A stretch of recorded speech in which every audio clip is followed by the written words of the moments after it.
Long ago, in a prosperous household, a gentle mother lay ill. She called her daughter to her side.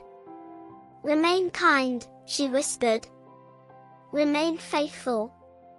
Even when life changes, do not let your heart grow hard. I will always be near you." And quietly, she passed away. The girl visited her mother's grave each day. She did not complain. She did not grow bitter. She simply remained steady. Seasons passed.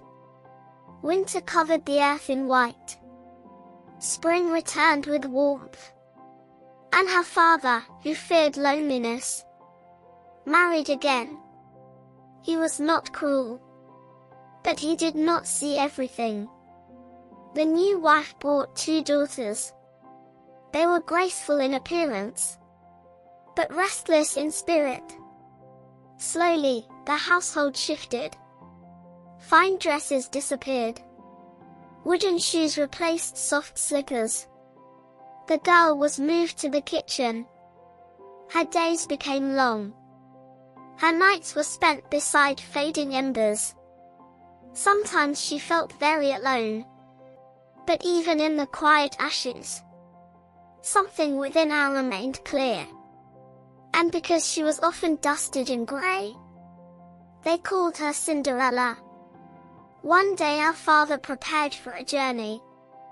"What shall I bring you?" he asked. "Silk," said one stepdaughter. "Jewels," said the other. "And you?" he asked softly. "Bring me the first branch that touches your hat on the way home."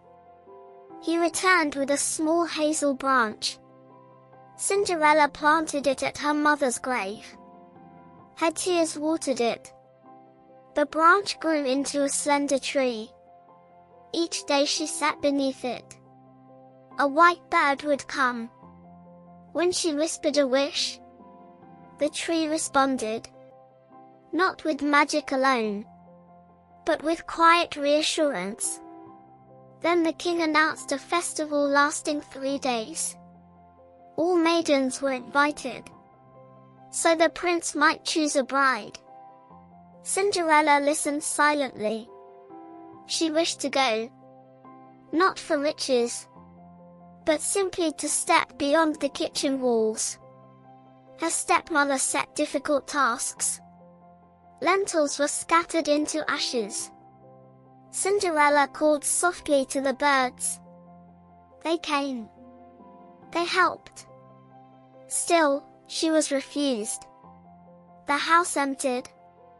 And in the silence, she walked to the hazel tree.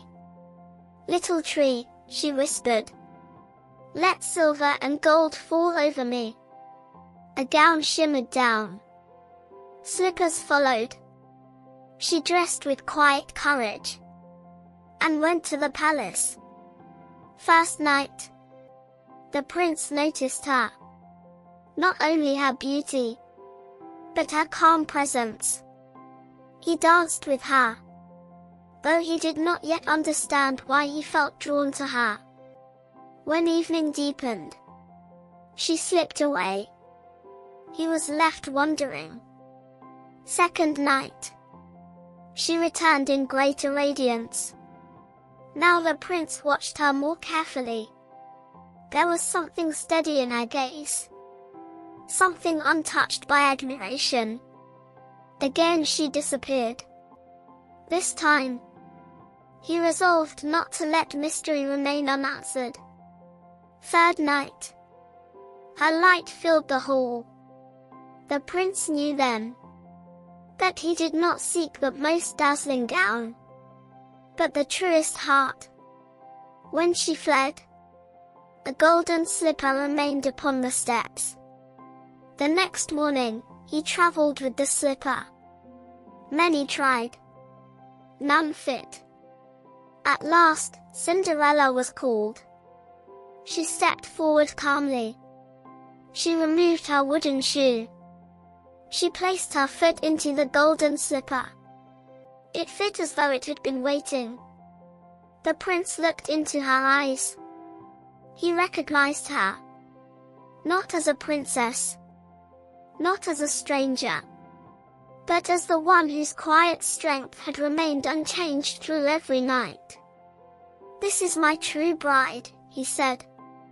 They rode away together. As they passed the hazel tree, white doves sang softly. What is rooted in truth needs no disguise. In time, they were married. The household they left behind slowly quieted. The stepsisters, who had once chased admiration, found that admiration fades quickly without kindness. And Cinderella, who had once slept among ashes, had never lost her light. Her transformation had not begun at the palace. It had begun the day she chose not to let sorrow make her small.